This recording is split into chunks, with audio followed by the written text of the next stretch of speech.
Une autopsie indépendante conclut que George Floyd est mort asphyxié à cause d'une pression sur son cou. Une autopsie indépendante a conclu que George Floyd était mort asphyxié en raison d'une pression forte et prolongée sur le cou, a affirmé lundi l'avocat de la famille de la victime, contredisant les résultats de l'autopsie officielle, qui évoque une combinaison de facteurs, dont des problèmes de santé et l'altercation avec la police. Des médecins indépendants ayant mené une autopsie sur M. Floyd dimanche ont conclu que le décès avait résulté d'une asphyxie par pression prolongée sur le cou, a déclaré l'avocat, Ben Crump.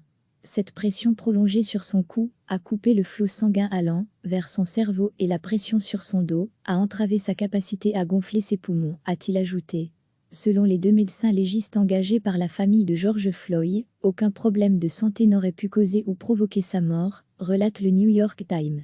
Ils ont ajouté que non seulement la pression sur le cou, mais également le fait que deux autres policiers se tenaient à genoux sur le corps de George Floyd ont contribué au fait que l'afflux sanguin n'ait pu atteindre ses poumons et son cerveau. Les preuves soutiennent l'asphyxie comme cause du décès et l'homicide comme circonstance de la mort, a souligné lors d'une conférence de presse Alicia Wilson, médecin légiste de l'Université du Michigan, qui a pu examiner le corps de la victime. George Floyd, afro-américain de 46 ans, est décédé des suites d'une altercation violente avec la police de Minneapolis, cristallisant les problèmes de racisme systémique au sein de la police américaine. Cet événement a embrasé les États-Unis, où des protestations, parfois violentes, ont lieu dans plus d'une centaine de villes et près d'une quinzaine d'États.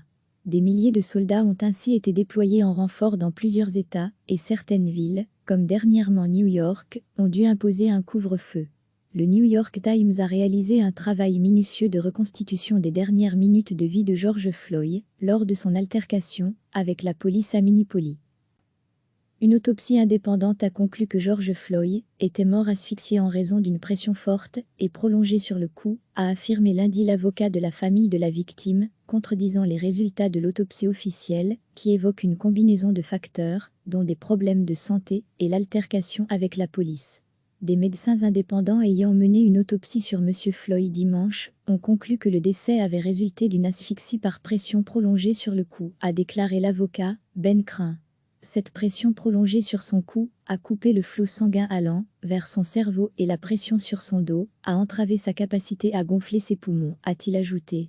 Selon les deux médecins légistes engagés par la famille de George Floyd, aucun problème de santé n'aurait pu causer ou provoquer sa mort, relate le New York Times.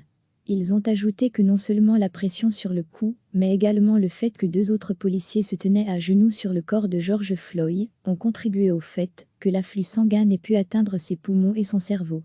Les preuves soutiennent l'asphyxie comme cause du décès et l'homicide comme circonstance de la mort, a souligné lors d'une conférence de presse Alicia Wilson, médecin légiste de l'Université du Michigan, qui a pu examiner le corps de la victime. George Floyd, afro-américain de 46 ans, est décédé des suites d'une altercation violente avec la police de Minneapolis, cristallisant les problèmes de racisme systémique au sein de la police américaine. Cet événement a embrasé les États-Unis, où des protestations, parfois violentes, ont lieu dans plus d'une centaine de villes et près d'une quinzaine d'États. Des milliers de soldats ont ainsi été déployés en renfort dans plusieurs États, et certaines villes, comme dernièrement New York, ont dû imposer un couvre-feu. Le New York Times a réalisé un travail minutieux de reconstitution des dernières minutes de vie de George Floyd lors de son altercation avec la police à Minneapolis. Cliquez sur s'abonner pour recevoir les dernières nouvelles.